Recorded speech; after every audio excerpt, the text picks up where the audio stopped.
So hello guys, आप सभी का स्वागत है हमारे यूट्यूब चैनल और आज की इस वीडियो में हम बात करने वाले हैं कि ब्रह्मांड की उत्पत्ति कैसे हुई और साथ ही साथ हम डिस्कस करेंगे कि महाविस्फोट सिद्धांत यानी बिग बैंग थ्योरी क्या है। तो इसलिए ये वीडियो आपके लिए बहुत ही ज़्यादा नॉलेजफुल होने वाला है, तो इसलिए इस वीडियो को बिना स्किप किए हुए शुरू से लेकर एंड तक जरूर देखिएगा। तो चलिए वीडियो शुरू करते हैं। तो गाइस चलिए सबसे पहले डिस्कस करते हैं ब्रह्मांड की उत्पत्ति यानी फॉर्मेशन ऑफ यूनिवर्स के बारे में। सो गाइस ब्रह्मांड की उत्पत्ति के संबंध में तो कई सिद्धांत दिए गए हैं, किंतु सबसे सर्वमान्य सिद्धांत बिग बैंग थ्योरी यानी महाविस्फोटक सिद्धांत को माना जाता है। साल 1925 में शोध कर रहे खगोलविद एडविन हबल ने पाया कि ब्रह्मांड में उपस्थित प्रत्येक ग्रह, तारे तथा गैलेक्सी एक दूसरे से दूर जा रहे हैं। दूसरे शब्द में ब्रह्मांड निरंतर फैल रहा है। इस प्रयोग से ब्रह्मांड की उत्पत्ति को समझने में सहायता मिली और क्योंकि ब्रह्मांड निरंतर फैल रहा है इसलिए ये कहा जा सकता था कि इसकी शुरुआत किसी एक बिंदु रूप जिसे सिंगुलैरिटी कहा गया उसी से हुई होगी और यहीं से बिग बैंग थ्योरी का जन्म हुआ।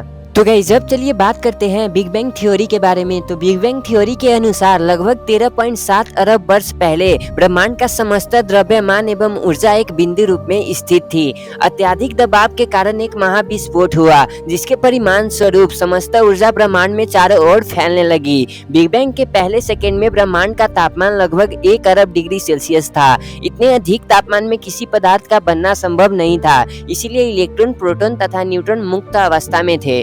गाइस जब चलिए बात करते हैं सौरमंडल का निर्माण फॉर्मेशन ऑफ सोलर सिस्टम के बारे में। तो बिग बैंग के तकरीबन 3,80,000 वर्षों बाद तापमान के कम होने के उपरांत इलेक्ट्रॉन, प्रोटॉन तथा न्यूट्रॉन से हल्के तत्व जैसे हाइड्रोजन तथा हीलियम का निर्माण हुआ।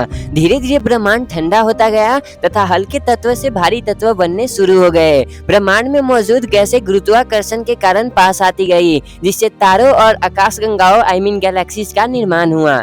लगभग 4.5 अरब साल पूर्व हमारी आकाशगंगा में मौजूद एक तारे में विस्फोटक हुआ और इससे निकली धूल तथा गैसों के बादल पूरी आकाशगंगा में छा गए। धूल तथा गैसों के ये विशालकाय बादल गुरुत्वाकर्षण के कारण इकट्ठा होने लगे तथा अपने केंद्र के चारों ओर किसी डिस्क के रूप में परिक्रमा करने लगे। केंद्र का तापमान अत्यधिक हो जाने के कारण उसने एक तारे का रूप ले लिया, जिससे सूर्य का निर्माण हुआ और इसके अतिरिक्त केंद्र के चारों ओर घूम रहे धूल तथा गैस के बादल अथवा नेबुला से अन्य ग्रहों का निर्माण हुआ और कुछ इस तरीके से हमारे सोलर सिस्टम का फॉर्मेशन हुआ।